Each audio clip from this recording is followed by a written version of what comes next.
유럽의 많은 나라들이 사실 에너지 가지고 지금 위기 상황 고민을 하고 있죠. 저는 기사 보니까 독일이 많이 힘들다고 하던데. 그렇죠. 그러니까 네. 우리나라에서 제일 좋아하는 나라 어느 나라 좋아하세요? 저는 한국이 최고입니다. 대한민국 네. 제외한. 일단 저는 그래도 유럽 쪽이 좀 멋있어 보이긴 멋있어 보이고 하는데. 뭔가 좋죠. 네. 여유 좀 있어 보이고. 네네. 그래서 대한민국에서 가장 이제 좋아하시는 분들이 많은 나라가 사실 독일이에요. 독일. 예, 독일은 이제 항상 배울 게 많다. 우리가 이렇게 이야기를 하죠. 네. 그래서 이제 독일 같은 경우는 재생에너지가 이제 많이 이제 깔려 있는 나라고. 네네. 그래서 이제 우리도 독일 뒤를 따라서 그렇게 가야 된다. 독일이 재생에너지가 가장 많이 깔려 있나요? 그러니까 이제 가장 많이는 아닌데 네. 독일은 되게 경제 대국이잖아요. 네. 큰 나라잖아요. 우리랑 비슷하게 이제 물건도 많이 만들고 에너지 소비가 되게 많은 나라인데 네네. 그런 나라가 태양광, 풍력 이런 걸 통해 가지고 이제 탈탄소 쪽으로 가다 보니까 네. 이제 우리나라나 일본 입장에서 봤을 때는 이제 괴로운 거예요. 왜 괴롭죠? 우리 그러잖아요. 아유 다 힘들어요. 그거 못해요. 이렇게 말을 해야 되는데 근데 하고 있구나. 한 친구가 저 할 수 있습니다. 그러면서 저 앞에 가 있으면 다른 두 친구는 너는 왜 안 해? 막 이런 거잖아요. 보면은. 그렇구나. 그래서 독일은 이제 에너지 전환에 있어서는 가장 모범 이제 국가다라고 네네. 알려져 있는데 이 우크라이나 전쟁 올해 2월달에 이제 벌어서 지금까지 진행되고 있는 우크라이나 전쟁으로 인해 가지고 가장 어려움을 겪고 있는 나라가 이제 독일이에요. 그러면 저 1등인 줄 알았는데 예. 갑자기 힘들어지니까 그 봐라 왜 먼저 앞서 나갔냐 이렇게 그러니까 사실은 되겠네요. 이제 1등하는 이제 비밀이 네. 이제 드러난 거죠. 드러난 거죠. 오른 밑에 이렇게 뭔가 커닝 페이퍼가 있었나? 뭐 이제 이런 생각이 있는 거죠. 네. 그러니까 독일 같은 경우는 이제 전체 이제 에너지 가운데 이제 많은 에너지를 러시아로부터 이제 받아왔고 그중에 천연가스 같은 경우는 한 60% 이상을 이제 러시아에서 파이프라인으로 쭉 네. 받아왔던 거죠. 보면은. 네네네. 그런데 이제 이 독일 같은 경우가 여러 가지로 가스 공급이 원활해지지 않다 보니까 최근 들어서 이제 많은 어려움이 이제 있는 거죠. 보면은. 방금 50에서 60%라고 하셨으니까 예. 그럼 엄청난 어려움을 겪게 될 것 같은데 네. 이 독일의 지금 현재 에너지 소비 현황이 어떻길래 그런가요? 그러니까 이제 뭐 딱 2022년 통계는 아직 안 나왔으니까 네네. 2020년 자료를 보면 전체적으로 봤을 때 이제 석유가 한 34%, 천연가스 27%, 네. 석탄 16%, 그 다음에 재생에너지 17%. 아까 미국이 재생에너지 12%. 예. 이거 돈 많죠.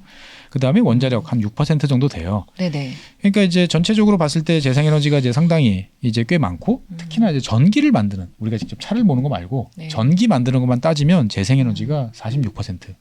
그러니까 독일에서 쓰는 전기의 절반 가까이는 재생에너지에서 나온다라고 이제 보는데 전체적으로 보면 아직 석탄도 쓰고 뭐 네네. 가스도 꽤 많이 쓰고 이제 이런 상황이었던 거죠. 그래서 독일 같은 경우는 지난 한 2000년부터 아시는 분은 잘 아시겠지만 일단 석탄을 줄이자. 네, 석탄. 그다음에 석유도 줄이자. 그러면 그거 뭘로 감당하지?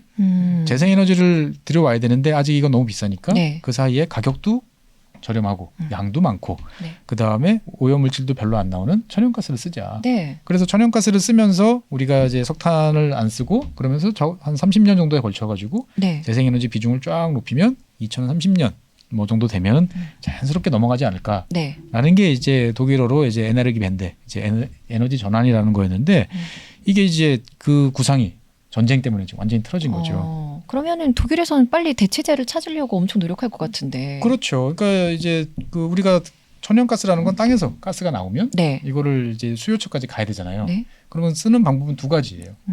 쭉 아까 우리 전기가 전기 송전 선로로 연결되어 있는 것처럼 파이프라인으로 쫙 연결해가지고 네. 집까지 가는 방법이 하나 있고 네.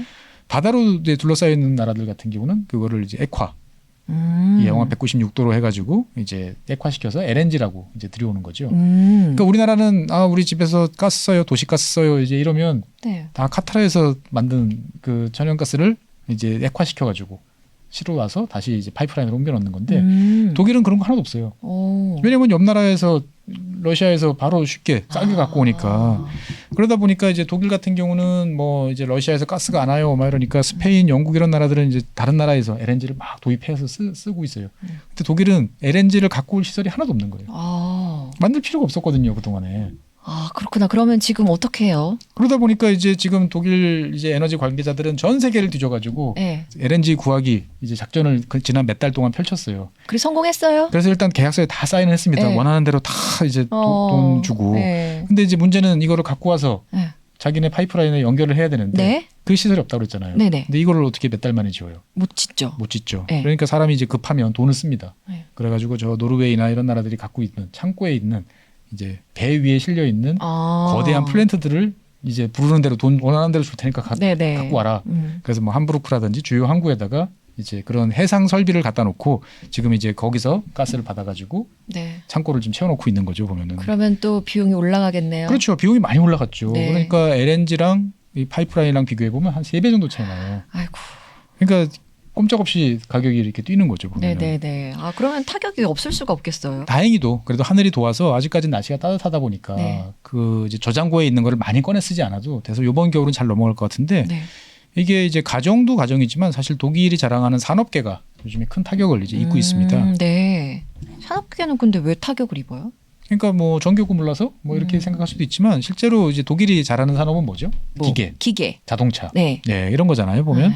근데 이제 우리 눈에는 이제 그런 것들이 눈에 잘 보이는데 네네. 독일 같은 경우는 전통적인 화학 강국이에요. 화학. 약, 네. 그다음에 각종 플라스틱 뭐 이런 것들.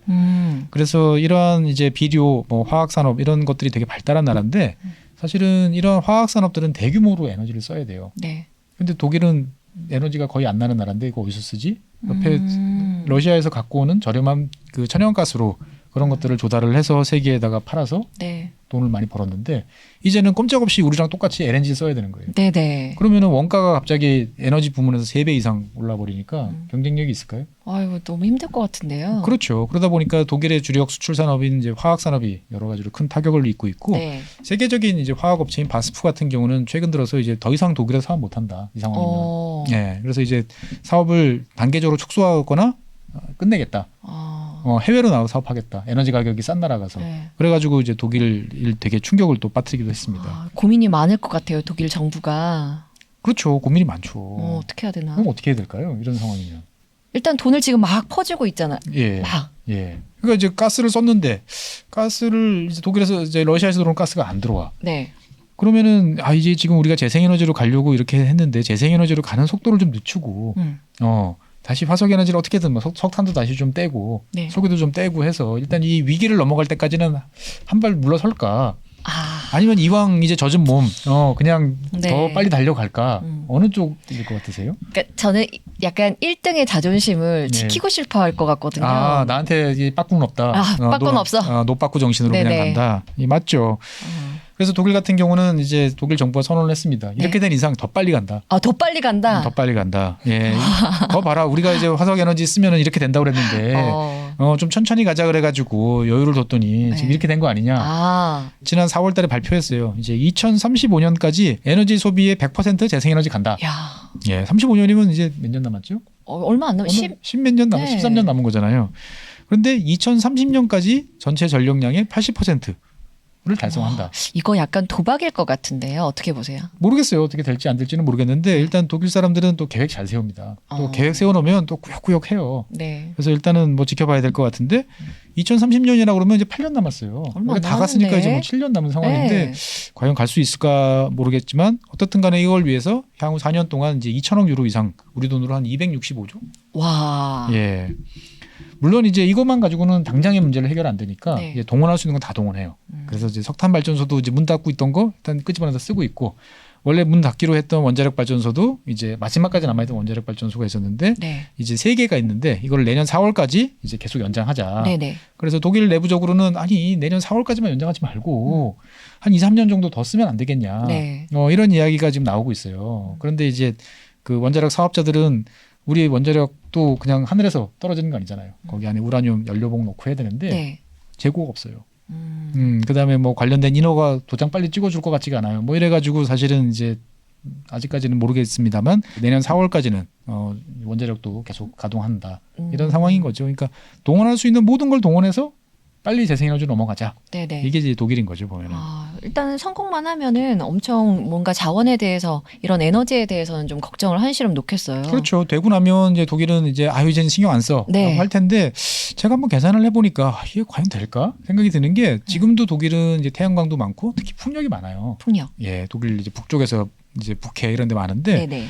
현재보다 이제 육상 풍력, 땅 위에 있는 풍력은 현재 2배. 2배. 그다음에 태양광은 3배 늘려야 돼요. 근데 이미 하기 좋은 지역들은 지난 한 20년 동안에 다 개발을 했거든요. 그래서 네. 풍력 발전기도 돌아가고 태양광도 있는데 그럼 남아 있는 지역들 중에 경제성 있는 지역들이 어딘가 찾아보면 무슨 보호지역, 국립공원 이런 지역들이 많아요. 네. 그러니까 이제 독일 정부도 고민을 하는 거죠. 이게 이제 이걸 풀어서 이걸 하는 게 맞냐. 네. 이런 고민도 있고 다른 한편으로 보면 재생에너지 쓰면 좋지. 깨끗한 공기 마시고 좋아라고 네. 하지만 갑자기 우리 집 앞에 이제 거대한 풍력 발전기가 돌고 예, 그다음에 어디 밀어가지고 녹색 벌판이 아니고 갑자기 까만색 이 태양광 네. 쫙 들어서면 주민들이 또 별로 안 좋아하는 경우들이 그건 또 많죠. 시위하겠죠. 그렇죠. 네. 예. 그래서 이제 이런 문제들도 있고 사실 근데 독일은 이제 아까 미국과 같은 그런 비슷한 고민을 또 하고 있어요. 네네. 어떤 고민인데요? 우리나라가 이제 독일 자동차를 세계에서 가장 사랑하는 네. 나라잖아요. 네네. 그래서 우리나라 뭐 벤츠 같은 경우는 S 클래스 같은 경우는 유럽 전체에서 팔릴 만큼 대한민국에서 팔려요. 오, 네. 예, 엄청나게 사랑하는데 그 자동차들이 독일 남부에서 주로 만들어져요. 남부. 예, 뭐 바이에른이라고 하는 그 지역이 이제 네. 기계 산업, 자동차 산업, 당연히 에너지 많이 쓰는 산업들이 다 몰려 있었는데 네. 여기에 있던 이제 뭐 원자력 발전소나 석탄 화력 발전소들이 줄줄이 이제 문을 닫았어요. 그러고 나면 저 북쪽에서 이제 풍력 발전기로 만든 전기를 남쪽으로 이제 땡겨와야 되는데 네. 땡겨올 방법이 없어요. 그럼 어떡해요? 그렇죠. 네. 그러면 이제 송전선로를 건설을 이제 해야 되는 거지요. 그러니까 독일을 북에서 남으로 쭉 연결하는 국토를 이제 종당하는 이제 이러한 송전선로를 만들어줘야 되는데 네네. 그 여행 다니시다 보면 그런 생각 들잖아요. 저기 왜 송전선로가 있어? 저는 막 운전하고 가다가 예. 저 산 위에 저 위에 있는 송전탑 엄청 큰 거 있잖아요. 예. 그런 거 보면 와 저런 거에 어떻게 누가 저렇게 그렇죠. 설치했을까? 신기하죠. 네. 근데 신기한데 이제 우리 집 앞에 그런 게 쫙 깔려 있다 그럼 생각하면 너무 싫을 것 같아요. 너무 싫을 것 같죠. 네. 예. 그러다 보니까 우리만 싫은 게 아니고 독일 국민들도 싫어해요. 그래서 이제 이 국가에서 북쪽에서 남쪽으로 깔겠습니다라고 계획을 세운 게 벌써 20년인데 네. 아직도 못했어요? 20년 전이나 지금이나 보면 이렇게 찔끔찔끔 하고 있어요.